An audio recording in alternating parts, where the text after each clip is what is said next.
ലോകത്തിലെ ഏറ്റവും വലിയ സ്വർണവും അതുപോലെ തന്നെ ആന്റിക്കേർഡ്സും അതുപോലെ തന്നെ ഈ ഹാൻഡിക്രാഫ്റ്റ്സ് ഒക്കെ കിട്ടുന്ന പുരാവസ്തുക്കളൊക്കെ കിട്ടുന്ന വളരെ പ്രധാനപ്പെട്ട ഒരു രാജ്യമാണ് ഈജിപ്റ്റ്. ഈജിപ്തിന് തന്നെ അങ്ങനെ ഒരു സംസ്കാരം തന്നെയുണ്ട് സ്വർണവുമായി ബന്ധപ്പെടുത്തിയിട്ടുള്ള. പിന്നെ ഗോൾഡൻ മാസ്കുകൾ, സ്വർണ്ണ മുഖംമൂടിയൊക്കെ, ഡുട്ടൻ ഖാമന്റെ സ്വർണ്ണ മുഖംമൂടി എന്നൊക്കെ പറയുന്ന ലോകത്തിലെ പ്രശസ്തമായ സ്വർണ്ണ കലാസൃഷ്ടിയൊക്കെ കിട്ടുന്നത് ഈജിപ്തിലാണ്. നൈൽ നദിയുടെ തീരങ്ങളിലും മരുഭൂമിയിലുമായ സ്വർണ്ണഖനന പാരമ്പര്യം ഉണ്ടായിരുന്ന രാജ്യമാണ് ഈജിപ്റ്റ്. മിഡിൽ ഈസ്റ്റ് സ്വർണ്ണ വ്യാപാരത്തിന്റെ പ്രധാന കേന്ദ്രം എന്ന് പറയുന്നത് ഈജിപ്തിന്റെ മിഡിൽ ഈസ്റ്റ് പ്രദേശങ്ങളാണ്. ദുബായ്, സൗദി എന്നിലേക്കുള്ള സ്വർണ്ണ വിതരണത്തിൽ ഈജിപ്റ്റ് വലിയ പങ്കാണ് വഹിക്കുന്നത്. ഈ ഈജിപ്തിലേക്ക് അതുപോലെ തന്നെ വലിയ തോതിലുള്ള സ്വർണം കിട്ടുന്ന ഒരു സ്ഥലമാണ്. അവിടെ 18 ക്യാരറ്റും 21 ക്യാരറ്റും 22 ക്യാരറ്റും ഗുണമേന്മയുള്ള സ്വർണ്ണമെല്ലാം കിട്ടുന്നതാണ്. അതുപോലെ ഗോൾഡ് മറച്ചു വെക്കാൻ കഴിയുന്ന സ്ഥലമാണ്. അങ്ങനെ ഗോൾഡുമായി ബന്ധപ്പെട്ട വളരെ പ്രധാനപ്പെട്ട ഒരു സ്ഥലമാണ് ഈജിപ്റ്റ്, രാജ്യമാണ് ഈജിപ്റ്റ്. അവിടെ പോയിട്ടുണ്ടോ നമ്മുടെ ഉണ്ണികൃഷ്ണൻ പോറ്റിയും പത്മകുമാറും എന്നുള്ളതാണ് പത്മകുമാറിന്റെ പാസ്പോർട്ടിൽ നിന്ന് അറിയേണ്ടത്. ഈജിപ്തിൽ പോയിട്ടുണ്ടോ? അത് വളരെ പ്രധാനപ്പെട്ട ഒരു കാര്യമാണ്. അപ്പോൾ അവിടെ പോയിട്ടുണ്ടെങ്കിൽ അത് ചർച്ച ചെയ്യപ്പെടേണ്ട വിഷയമാണ്. എന്തിനാണ് ഈജിപ്തിൽ പോയി, അല്ലെങ്കിൽ ഈജിപ്തിലുള്ള ആളുകളുമായിട്ട് ബന്ധം വച്ചിട്ടുണ്ടോ എന്നുള്ളതും വളരെ പ്രധാനപ്പെട്ട ഒരു കാര്യമാണ്. എവിടെയാണ് ഈ നമ്മുടെ പത്മകുമാറിന് പിഴച്ചത്? പത്മകുമാർ പറയുന്നു അദ്ദേഹത്തിന്റെ ഉദ്യോഗസ്ഥർ അയച്ച ഫയലിൽ അദ്ദേഹം ഒപ്പിട്ട് കൊടുത്തു. അത് അജണ്ട. അപ്പൊ സാധാരണ അപ്പോൾ യോഗം നടക്കുന്നതിന് മുമ്പ് അജണ്ട വരും. സെക്രട്ടറി പ്രസിഡന്റിന്റെ അടുത്ത് അജണ്ട വരുന്നപ്പോൾ അജണ്ടയിൽ ഒരു ഐറ്റം ആയിട്ട് അവിടുത്തെ പാളികൾ പിന്നെ സ്വർണം പൂശാനായി കൊടുക്കുന്നതായിട്ട് പറഞ്ഞു. അതിന് അനുവാദം കൊടുക്കാനായിട്ടുള്ള അജണ്ടയിൽ വെച്ചപ്പോൾ 30-ാമത്തെ 29-ാമത്തെ ഐറ്റമായിട്ട് അത് വന്നു. അത് കൊടുത്തു. പിന്നെ അത് അജണ്ടയായി പാസ്സായി പോയെന്നാണ് പത്മകുമാർ പറഞ്ഞിരുന്നത്. പക്ഷെ കഥ അവിടെയല്ല. അതിനകത്ത് എഴുതി വന്നത് പിത്തള എന്നാണ് എഴുതി വന്നത്. പിത്തള കട്ടളകൾ എങ്ങനെ മാറ്റും എന്നുള്ള, കട്ടളപ്പാളികൾ മാറ്റുന്നത് ചർച്ച വന്നപ്പോൾ പിത്തള എന്നുള്ളത് കൈകൊണ്ട് വെട്ടി അതിനെ ചെമ്പ് പാളി എന്നാക്കിയത് പത്മകുമാറിന്റെ കൈ കൊണ്ട് എഴുതിയതാണ്. അതുകൊണ്ട് ആ ഫയൽ വായിച്ചില്ല, കണ്ടില്ല, മുകളിലോട്ടും താഴോട്ടുള്ളതും അറിഞ്ഞില്ല എന്ന് കൃത്യമായി പത്മകുമാറിന് പറയാൻ കഴിയില്ല. ഒന്നാമത്തെ ചോദ്യം SIT പറയുന്ന ഒന്നാമത്തെ വാദം. രണ്ടാമത്തെ വാദം, ഇങ്ങനെ വളരെ പ്രധാനപ്പെട്ട ഒരു ഫയലിൽ മൂലയും നോക്കാതെ ഒപ്പിട്ടിട്ടുണ്ടോ, പിന്നെ എന്ത് പ്രസിഡന്റാണ് എന്നുള്ളതാണ് അടുത്ത ചോദ്യം. MLA ആയിരുന്ന ആളാണ്. അപ്പൊ അങ്ങനെ വളരെ കൃത്യമായിട്ടുള്ള ചില ചോദ്യങ്ങൾ ചോദിക്കുമ്പോൾ 2019 മാർച്ച് 20-ന് സെക്രട്ടറി കത്ത് കൊടുക്കുന്നുണ്ട്. ആർക്ക്? നമ്മുടെ ഉണ്ണികൃഷ്ണൻ പോറ്റിക്ക് ഇത് കൊണ്ടുപോകാനായിട്ടുള്ള കത്ത് കൊടുക്കുന്നു. അവിടെ നിന്നാണ് കഥകളുടെ തുടക്കം. പിന്നെ അവിടെ ഒരു ഓഡിറ്റ് റിപ്പോർട്ട് വന്നപ്പോൾ അതിൽ ചില സംശയങ്ങൾ പറയുകയും ആ സംശയത്തിന്റെ ഭാഗമായി ഉണ്ണികൃഷ്ണൻ പോറ്റിയെ ചോദ്യം ചെയ്യുമ്പോഴാണ് കഥയുടെ വേറൊരു മാലപ്പടക്കം തന്നെ പുറത്തു വരുന്നത്. അതുകൊണ്ട് പത്മകുമാറിന് ഇതിൽ നിന്ന് രക്ഷപ്പെടാൻ കഴിയില്ല.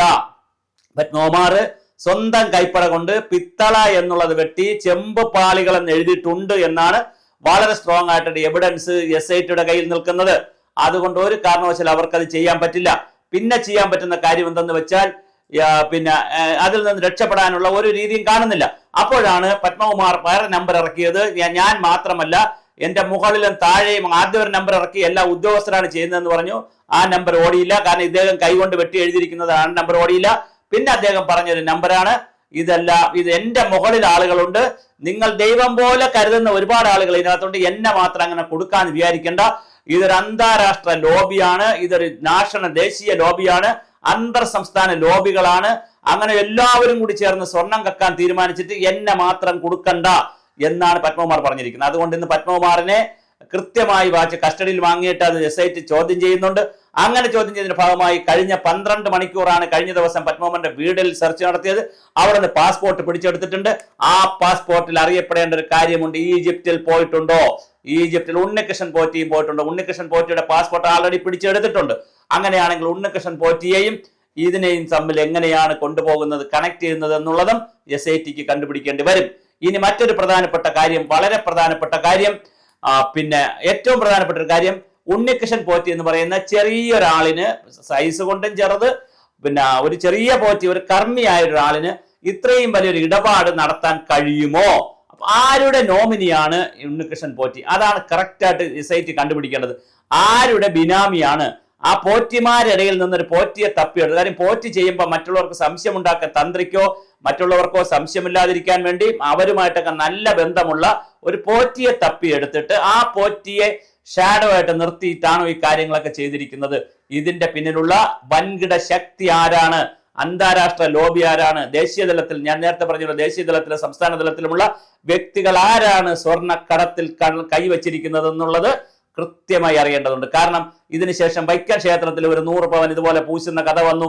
പല ക്ഷേത്രങ്ങളിൽ 2019 18-19 കാലം, പ്രളയത്തിന്റെ കാലം, കോവിഡ് പോലത്തെ കാര്യങ്ങളൊക്കെ വന്ന് കേരളം പ്രശ്നമായി നിൽക്കുന്നു. ശബരിമല സ്ത്രീ പ്രവേശനത്തിന്റെ പ്രശ്നങ്ങൾ വരുന്നു. ഇങ്ങനെ ഏറ്റവും സംഘർഷമായ ഒരു കാലഘട്ടത്തിലാണ് പത്മകുമാറിന്റെ കാലഘട്ടം. ആ കാലഘട്ടത്തിലാണ് വളരെ ആസൂത്രിതമായി കുത്സിത മാർഗത്തിലൂടെ ശബരിമലയിലെ ഈ പറയുന്ന സ്വർണം അടിച്ചു മാറ്റാനുള്ള വിപുലമായ പ്രവർത്തനങ്ങൾ നടന്നത്. അപ്പോൾ അത് തീർച്ചയായിട്ടും ഈജിപ്റ്റ് വരെ നീളുകയാണോ എന്നുള്ളതാണ് ഇപ്പൊ നമുക്ക് അറിയേണ്ടത്. അങ്ങനെയാണെങ്കിൽ ഈജിപ്റ്റ് വരെ നീളുകയാണെങ്കിൽ ഇത് വളരെ വലിയ ഗൂഢാലോചനയും അന്താരാഷ്ട്ര തലത്തിലേക്ക് കാര്യങ്ങൾ പോകുന്നു. അങ്ങനെയാണെങ്കിൽ ഇത് CBI കൊണ്ടുപോലും ഈ കാര്യങ്ങൾ നിൽക്കില്ല, ഇന്റർപോളിന്റെ സഹായം വരെ വേണ്ടി വരും. അങ്ങനെ ഒരു കേസായിട്ട് ഇത് മാറിയിട്ടുണ്ടോ? അല്ലെങ്കിൽ തന്നെ 4 സ്റ്റേറ്റുകളുണ്ട്, കേന്ദ്രം കേരളം, തമിഴ്നാട്, പിന്നെ ചെന്നൈ ഉള്ളതുകൊണ്ട് തമിഴ്നാട്, ഹൈദരാബാദ്, കർണാടക, ബാംഗ്ലൂർ ഒക്കെ ഉള്ളതുകൊണ്ട് കർണാടകം വരുന്നുണ്ട്, പിന്നെ ഹൈദരാബാദ് ഉള്ളതുകൊണ്ട് ഹൈദരാബാദ് വരുന്നുണ്ട്, ആന്ധ്ര വരുന്നുണ്ട്. 4-5 സ്റ്റേറ്റാണ് ഇതിനകത്ത് വരുന്നത്. അങ്ങനെ വരുന്നതിനിടയിലാണ് ഇത്തരത്തിലുള്ളൊരു ചോദ്യം വരുന്നത്. 2019 മാർച്ച് 20 ദേവസ്വം സെക്രട്ടറി എന്തിനാണ് കത്ത് കൊടുത്തത് ഉണ്ണികൃഷ്ണൻ പോറ്റിക്ക്? ആ കത്ത് കൊടുക്കുന്ന ഉപോത്ബലമായ ഫയലിൽ പിത്തള എന്നുണ്ടായിരുന്നത് ചെമ്പ് പാളികളെന്ന് കൈകൊണ്ട് സ്വന്തം കൈപ്പടയിൽ എഴുതി, ഇത് ബാക്കി അംഗങ്ങൾ കൂടി കണ്ട് അവരും ഇത് ഓക്കെ പറഞ്ഞു പോയെങ്കിൽ എങ്ങനെയാണ് പത്മകുമാറിനും ദേവസ്വം ബോർഡ് അംഗങ്ങൾക്കും ഇതിൽ നിന്ന് മാറി നിൽക്കാൻ കഴിയുക? അപ്പൊ ആരൊക്കെ കട്ടിട്ടുണ്ട്, എവിടെയൊക്കെ കൊണ്ടുപോയിട്ടുണ്ട് എന്നുള്ളത് അന്വേഷിക്കപ്പെടേണ്ടതുണ്ട്. മാത്രമല്ല ബാങ്കുകളിൽ, ധനലക്ഷ്മി ബാങ്ക് പോലുള്ള ബാങ്കുകളിൽ ഇവരുടെ അക്കൗണ്ടുകൾ പരിശോധിക്കേണ്ടതുണ്ട്. അപ്പം വളരെ വിശാലവും വിപുലവും ആഴത്തിലും പരപ്പിലുമുള്ള അന്വേഷണമാണ് നടക്കുന്നത്. അത് ചുരുങ്ങി പോകരുത് പത്മകുമാറിൽ. അവിടെ എത്തി നിൽക്കുമ്പോൾ ഒരു പൊളിറ്റിക്കൽ ലീഡർഷിപ്പിലാണ് എത്തി നിൽക്കുന്നത്. ഇനിയും ഒരുപാട് പൊളിറ്റിക്കൽ ലീഡർഷിപ്പ് മുകളിലേക്ക് പോകാനുണ്ട്.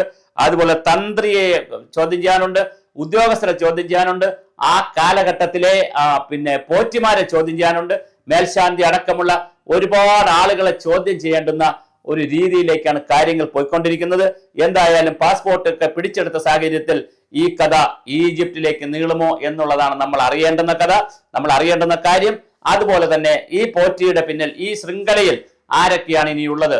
ഗായകരായിട്ടുള്ളവർ, പിന്നെ അതുപോലെ തന്നെ വീരമണിയെ പോലുള്ളവർ, ജയറാമിനെ പോലുള്ളവർ, മഞ്ജു വാര്യരെ പോലുള്ളവർ, ഇവരെല്ലാം സ്വർണം മേടിച്ചോ? മറ്റ് മുതലാളിമാർ, ഇവരെക്കാൾ പ്രധാന മുതലാളിമാരുണ്ട് ഒരുപാട്, അവർ സ്വർണം മേടിച്ചോ? ബാംഗ്ലൂരിന്റെ ശ്രീറാം അയ്യപ്പ ക്ഷേത്രത്തിൽ വെച്ച് നടന്ന പൂജയുടെ ഭാഗമായി ആർക്കൊക്കെ സ്വർണം കൊടുത്തിട്ടുണ്ട്? ജയറാമന്റെ വീട്ടിൽ മറ്റാരൊക്കെയാണ് പങ്കെടുത്തത്? ആർക്കൊക്കെ ഇതിന്റെ സ്വർണം കിട്ടിയിട്ടുണ്ട്? അങ്ങനെ സ്വർണം വാങ്ങിയവരെ, കിട്ടിയവരെ, കൊടുത്തവരെ, കൈമാറിയവരെ മുഴുവൻ ശൃംഖലയും പിടിക്കുക എന്നുള്ളതാണ് ഒരു ഹിമാലയൻ ടാസ്ക്. അത് അയ്യപ്പൻ തന്നെ പണിയെടുത്താൽ മാത്രമേ തീരുകയുള്ളൂ. അങ്ങനെ വരുമെന്ന് തന്നെ നമുക്ക് പ്രതീക്ഷിക്കാം.